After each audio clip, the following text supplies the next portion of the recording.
Well, hello today. Hope you enjoy the video we got coming up. I want to ask you to like and subscribe if you enjoy this video. I'll be doing a lot more. I'm trying to keep up with it. I haven't been downloading very much. Um, just with work and the family and things, that's got to take priority. But I'm going to be putting out several videos similar to this in the next week or two. I hope you enjoy it. I want you to check out Titan Tungsten. I'm not going to do a real quick plug. I'm just going to say if you use discount code VETERANOUTDOORSMAN, you get 10% off. Full disclosure, I do get a portion of that as well, but 10% off is 10% off. So please use VETERANOUTDOORSMAN discount code. So let's get on with the rest of the video. Classic auto-loading shotguns versus modern auto-loading shotguns. When you think of a classic auto-loading shotgun, you think of a few different ones more than likely. The Browning Auto 5 will be one that comes up in most people's minds right here. The Remington 1100, and then its little brother, the 1187, will come to mind. As far as classic autoloaders, maybe a Remington Model 11, which is basically an Auto 5. It was just built by Remington. It was built on the same patent. It was built on Browning's patent, etc. A lot of similarities there. An old Remington 58, 1148, Winchester Super X, the original Super X, Winchester 1400 maybe. What do most of those have in common? All but the 1400, a steel receiver. This is a classic Browning Auto 5, Belgian made, with a Japanese barrel. I put the Japanese barrel on it. Also has Japanese wood because the original wood was trashed. Steel receiver.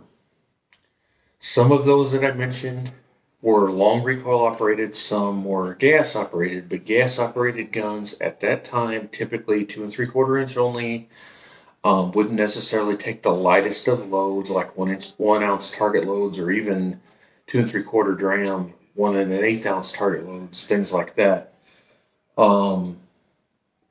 Some of them wouldn't even take magnum loads, and it specified not, and I don't mean by 3-inch magnum, I mean like 1 3/8 ounce, 1 1/2 ounce, 2 3/4 inch loads.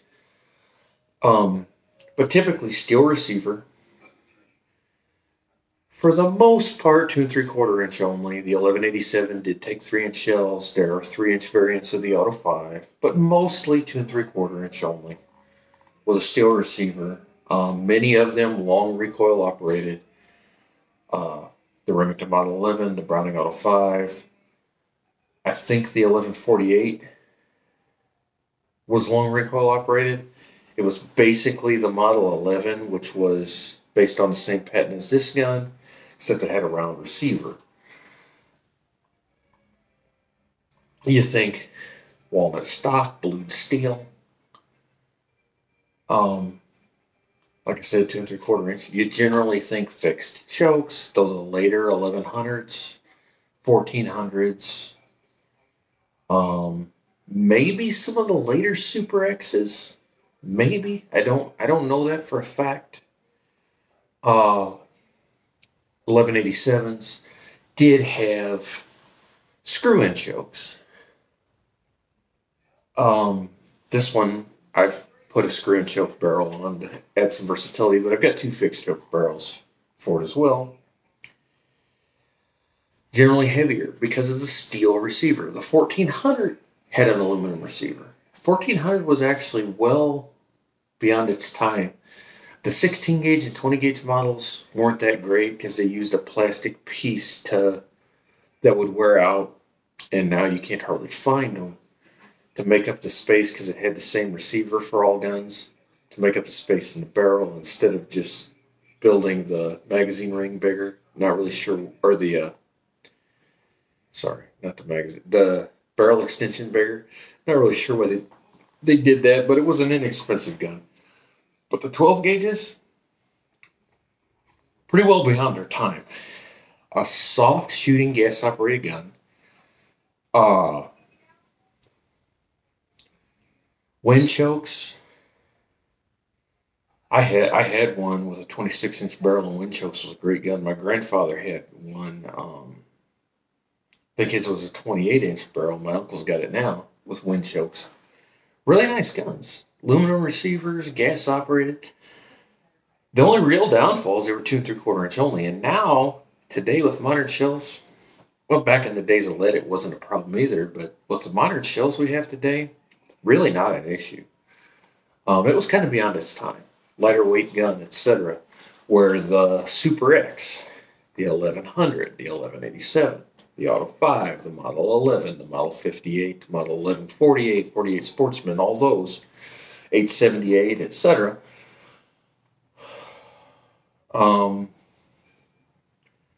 Were more, with the steel receivers and everything, fairly heavy guns. The 1100 is right around 8 pounds.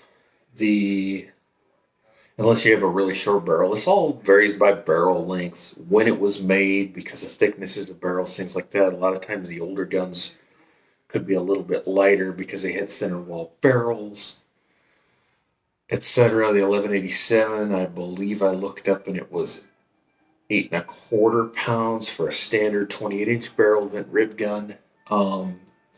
The Auto 5s, depending on barrel weight, the barrel length, and depending on if it was a lightweight receiver, which was just milled a little different, versus standard weight, anywhere from just under 8 pounds to close to 9. So there we go. This is the Auto 5, long recoil operated, meaning that the barrel goes down into the receiver. It actually pushes the bolt down. First of all, just so you know it's clear, and it is on safe. The barrel pushes the bolt down. The bolt locks in place. The barrel goes forward. The shell ejects. Then the bolt slams forward. So it's not compared to modern guns, not a very fast cycling rate, but very reliable. The old long recoil operated guns used friction rings to regulate whether you had light loads or heavy loads. If you set it up for light loads and you shoot heavy loads, you hammer the gun, you hammer your shoulder. If you set it up for heavy loads and you shoot light loads, many times it won't cycle. But a simple way to do it, very reliable way to do it, and hey, a lot of the modern, inexpensive gas guns of today, you change out valves for light loads versus heavy loads. I had a Charles Daly semi-automatic about 20 years ago, which used that system. I believe the later Weatherby Auto, one of them, I don't remember the model, used something like that. And it was a Turkish gun as well, like the Charles Daly. Those are some things that you can deal with. Maybe not the most convenient, but you can deal with. For the most part, hunting gun, set it up for heavy loads, put a few drops of lube on the friction ring, check it every now and then, and go. Because what are you going to be doing with it? Hunting ducks, hunting turkeys, things like that. If you're going to go rabbit or squirrel hunting and use lighter loads, or dove hunting, use light loads, switch it around to the light loads, be done with it. But always check the light loads with the heavy setting, and if it works, the recoil is going to be less. And if it cycles, keep shooting it that way. You'll put less wear and tear on your gun, etc. But the old classic guns, steel receivers, generally wood stocks, later 1187s and 1100s, and I believe even some Auto 5s, I know for sure they made stockers. Some of the later 1400s did come with synthetic stocks. They were trying to keep up with the modern guns. 1100s, 1187s, I believe are still in manufacture with the new manufacturer from Remington. They've changed manufacturers several times in the last 20 years. Auto 5's long gone. But there's still plenty of these old classic guns lying around. And if you're looking for an autoloading shotgun, no reason not to look at used guns.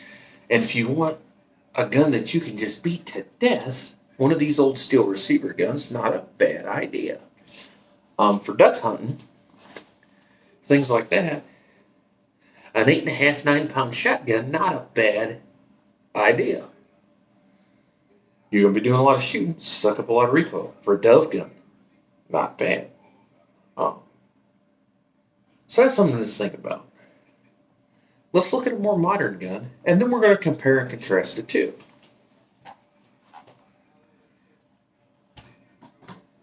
This is my, up until recently, go anywhere, do everything gun. Clear, on safe, a Beretta AL390. If you want to learn more about this gun, I've got a video out there, Beretta 390 review. They haven't been made in a while. I've had this gun 13, 14 years, something like that. Aluminum receiver, synthetic stock, self-regulating gas-operated automatic, semi-automatic. Self-regulating means that it varies the amount of gas used to cycle the action depending on what type of shell you have. Some guns do it by ports in the chamber. Some do it by, they've got a pressure valve, and once it gets to a certain point, it just vents the gas out. I think that's how this gun works.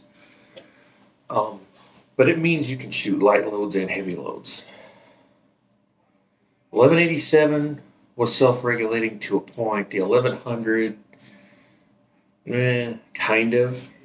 But a lot of the older guns did have trouble with really light loads. This one I've shot anything from 1 ounce, 2 3/4 inch loads to 2 ounce, 3 inch loads. They've all cycled just fine. I can stick them in it in varying orders, and it just boom, boom, boom, boom, boom, and you'll never know the difference except what you feel on your shoulder.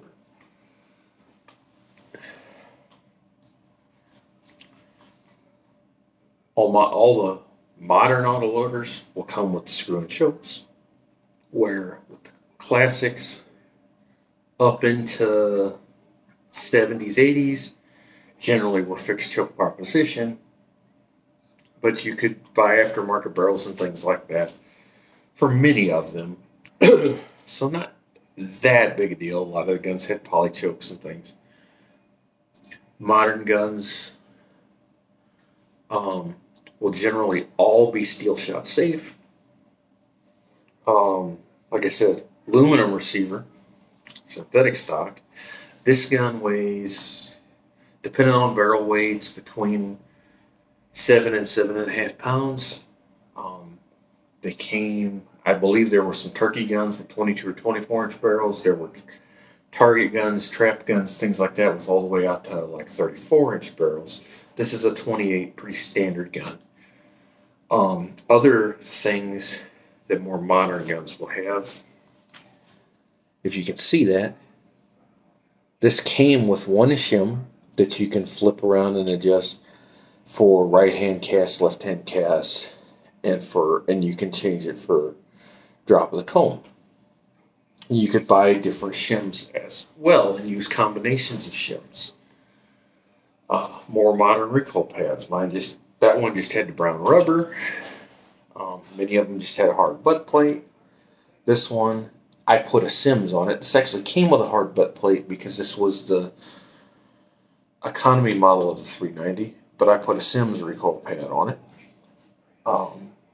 And many of the 390s did come with gel pads, things like that.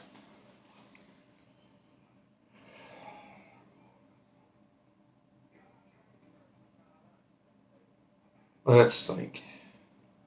Oh, well, so that's kind of a breakdown of a more modern gun. So what are the differences, advantages, disadvantages, etc. between the two?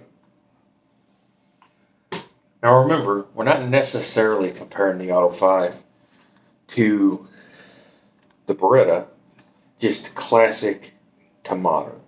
A modern gun is going to be self-regulating gas operated or inertia operated, short action recoil operated.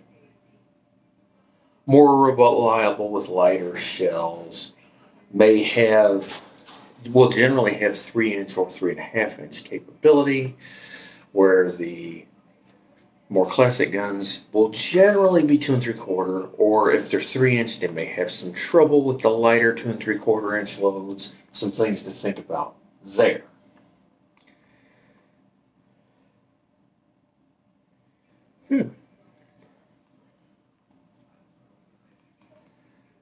Thought the length of pull was quite a bit different on these, but it's really not.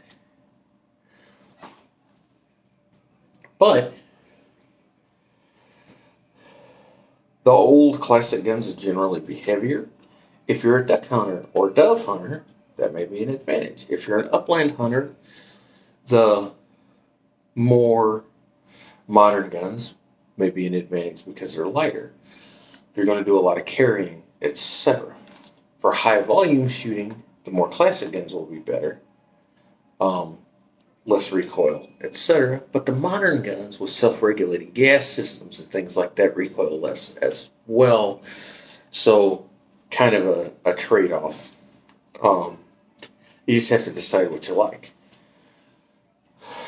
Somebody's going to say, well, them old classic guns are really expensive. And they are. You can, an old, well-used Browning Auto 5, anywhere from $700 to $1,000. A well-maintained, really good shape Auto 5 could run you $1,500 to $2,000. But a new Beretta or a new Benelli can run you that or more. So, not that much difference in price, honestly. You want to buy a new classic gun, an 1100, an 1187, steel receiver, heavier gun, gas operated. That may be something worth looking at as well. I got a buddy that's got an old 1187 and just absolutely loves it. My dad has had several 1100s over the years and really, really liked those guns. But you can get into more modern guns. The V3, the Versamax.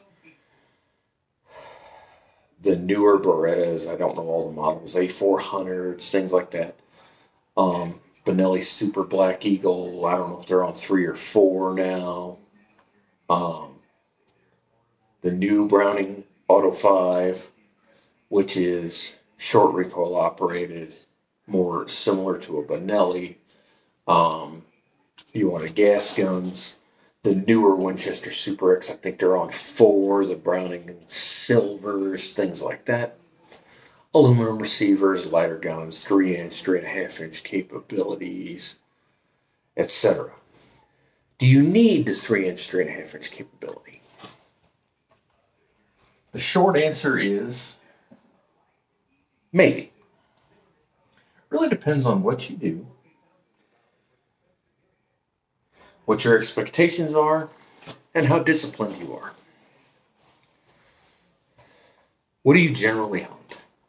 You're mostly an upland hunter, small game hunter. Chances are you'll never need the 3-inch shells.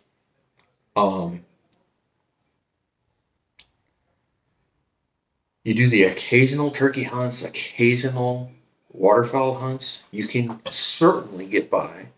I'm going to pull out this stool and take a seat for a second. You can certainly get by with 2 3/4 inch only gun, especially with modern shells.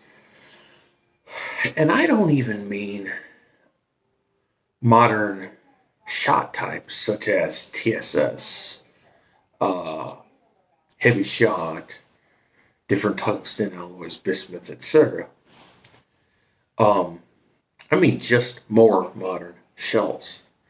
Shells, even lead shells and steel shot, have come a long way in the last 20 to 30 years.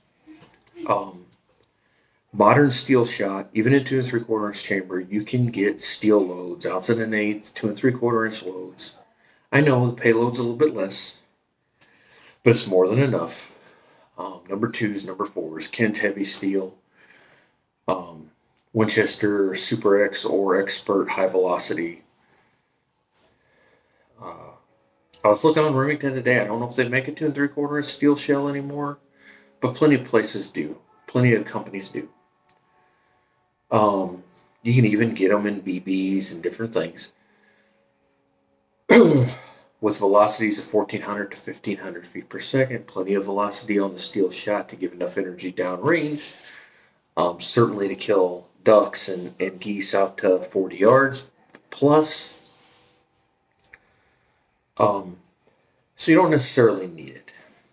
But if you do a lot of waterfowl hunting and you use the cheaper steel shot, a 3-inch gun might be an advantage. If you do a lot of turkey hunting, a 3-inch gun might be an advantage. But again, with modern shells, Winchester Longbeards, the more modern shot types such as tungsten, etc. The TSS shells are really popular. Even the 2 3/4 inch guns are awesome. You have a more versatile gun with a 3-inch. Say you're on a duck hunt, you run out of shells, you go into the nearest town and you try to buy some shells. They may not have 2 3/4 inch steel, but if they sell steel shot, they'll always have 3-inch. So that may be something to think about. But do you need 3-inch capability? Well, most guys didn't. Though 3-inch guns have been around for a long time, most guys didn't really use them didn't consistently use them until the 80s and 90s when steel shots started to be mandated, early 90s when it finally became a federal mandate across the board. Then the 3.5-inch shells, 10 gauges, things like that became really popular as well. Mossberg 835 came out with a 3.5-inch pump, and then many people started to follow that. Browning eventually made their BPS that way. The 870 eventually became available in 3.5-inch. But is it necessary? No. Is it a good plus? Yes. Could I take that Browning Auto 5 and hunt everything I hunt with it? Of course I could. And I more than likely will. I'll use it a lot. But the newer gun is a little lighter, a little more versatile as to what shells I can pick and use, etc. But we live in the heyday of ammunition. Whether you've got a 2 3/4 inch gun or a 3.5-inch gun, whether you've got a 20 gauge or 12 gauge, talking 12 gauges today, but whether you got a 20 gauge or 12 gauge, you can do anything that you want to do with the shotgun you have. Guys are hunting ducks and geese and turkeys with 410s now with modern shells. I'm not a big fan of turkey hunting with 410, even with the TSS, because there's just so few pellets in there. But guys are getting it done. Guys are shooting out to 40 yards with them. 20 gauge, I've never had an issue with somebody turkey hunting with, as long as they kept the shots reasonable, things like that. But with modern shells, you can really reach out there. I've got a 20 gauge for me and a 20 gauge for my daughter, both set up with Carlson tubes, modern shells, to shoot out 40 yards. Um, no issues there.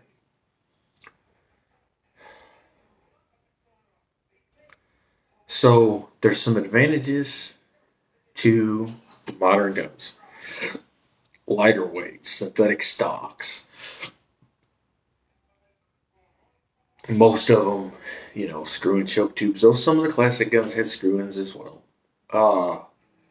But lighter weights, synthetic stocks, more versatility on shells, more capability to shoot light loads versus heavy loads, 2 3/4, 3 inch, 3.5, etc. More readily available parts if something breaks.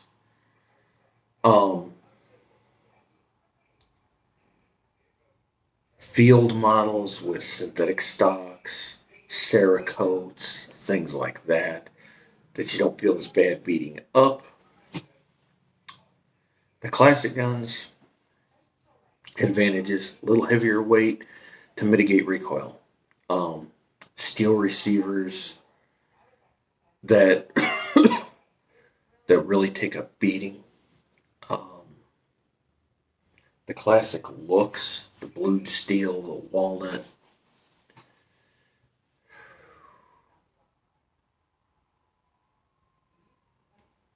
Many believe the older guns are more reliable. I think it just depends. I've known guys that had really good luck with the more classic designs. I've had really good luck with the Beretta 390, and a lot of guys love the Benellis, things like that. So that's one of those, your mileage may vary. You may get a really good one, you may get a lemon.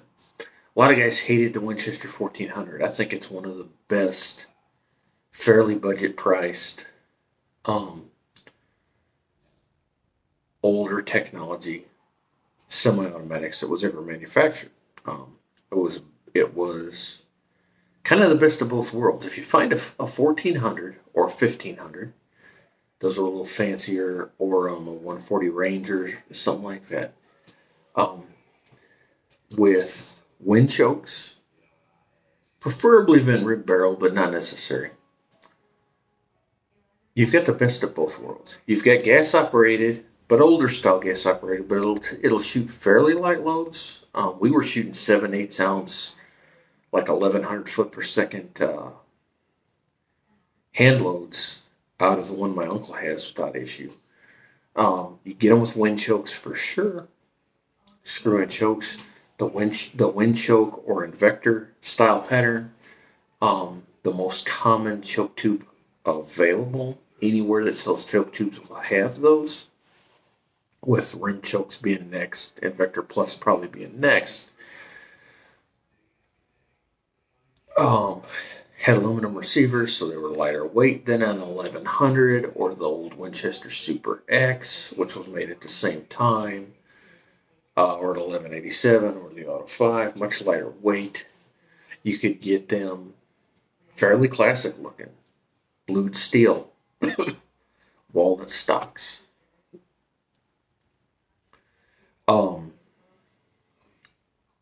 Kind of the best of both worlds. Not 100% self-regulating, but a pretty good gun. They didn't make them in 3 inch, but good guns. It's really just personal preference. If you want to buy a new gun that's not a budget gun, something that you can just, let me think, something that's just going to be a lifetime gun. You can buy some budget automatics, $500 or less, from various manufacturers, TriStar, Citadel, places like that. And I've read some really good reviews about them. Certainly nothing wrong with those. But if you want to step it up just a little bit, you're going to spend some money. You can find an older 1100,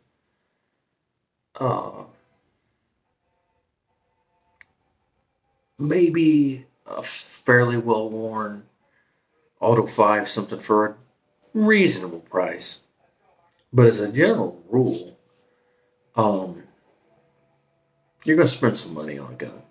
The used guns will be a little bit cheaper than the new ones, unless you get into like really nice,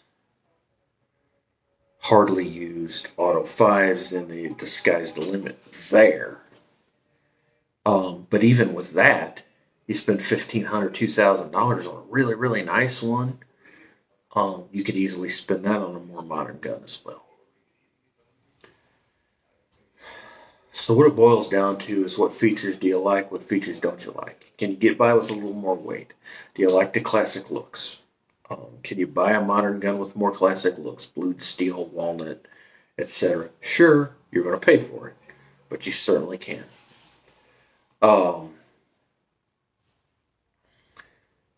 So it's all, what do you like? What are you going to use it for?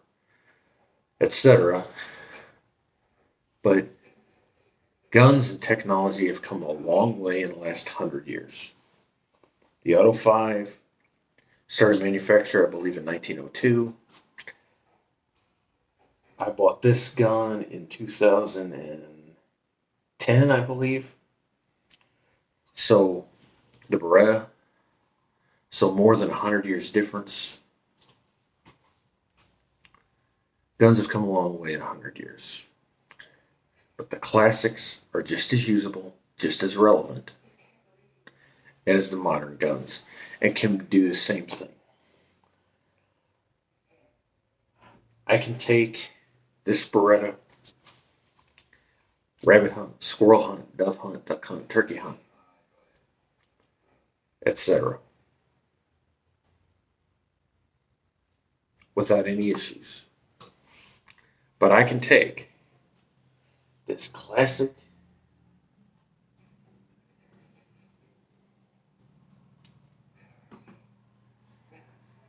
Browning Auto 5, the old humpback.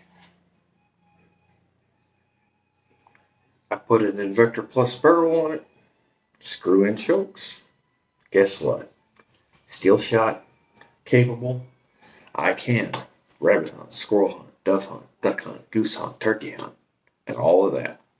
This particular gun, the Auto 5, any of the long recoil operating guns where the barrel comes back into the receiver, aren't as scope ready because you can't put cantilever mounted barrels on them, because that would bounce the scope off your head. You don't want to do that. You have to stick with iron sights or a saddle mount, which doesn't lend itself to the accuracy. That may be a bit of a disadvantage. I understand that.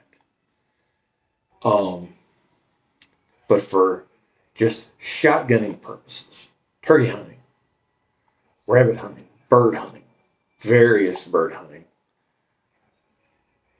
this gun is just as effective, just as reliable,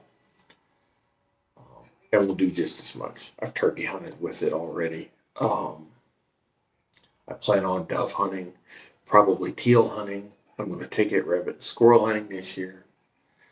I'm going to do all the same things that I did with this gun. The only difference is this will never have a 3-inch shell in it. This one has and will. Do I feel undergunned with a 2 3/4-inch 12 gauge? Not one bit. Can a 3-inch be nice at times? Yes.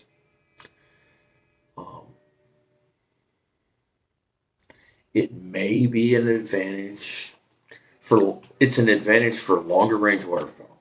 It's an advantage for longer range turkey hunting. It's an advantage for hunting with buckshot. Is it necessary for turkey hunting, waterfowling, or buckshot? No, it's not. My dad, when we lived in Virginia, killed a slew of deer with a fixed modified choke Remington 1100 with 2 3/4-inch buckshot loads. And lots of deer were killed. Back then, I would say most of the guys hunting used 2 3/4-inch buckshot, because most of the guns they had were, 1100s, Auto 5s, old 870s, Winchester 1200s, things like that were 2 3/4 inch only guns. So guys, we've compared the modern to the classic. Some advantages, some disadvantages. I just had 2 examples here, a Beretta 390 and a Browning Auto 5, but you may have an 1148, a Model 58, an 1100, 1187, an old Remington 1100, or various other old Winchester Super X, things like that. More classic style autoloaders, or your more modern style, maybe a Brown and Gold, a Winchester Super X2 or 3, or Browning Silver, the new Browning Auto 5, I think Maxis, Beretta Super Black Eagle 1, 2, 3, and maybe they're on 4 now, I don't know. Beretta A400. But the old guns, just as relevant, just as useful as the new guns. There's advantages to both. If you got an old gun sitting in the closet, more classic style, you think, oh man, this modern gun, I really need this. You don't need it. Nothing wrong with buying one because you want it, as long as you can afford it. But you don't need it. The classic guns have been getting it done for over 100 years and will continue to do so. My next video of this ilk is going to be comparing classic pumps to modern pumps. So I hope you tune in and watch that video. And I hope you enjoyed it. Please like, hit the subscribe button. I'm trying to grow the channel. Whether I do or not, I'm going to continue to put out material. I continue to get good feedback for the most part. I hope you've enjoyed. Love you guys. God bless you, and we'll see you next time.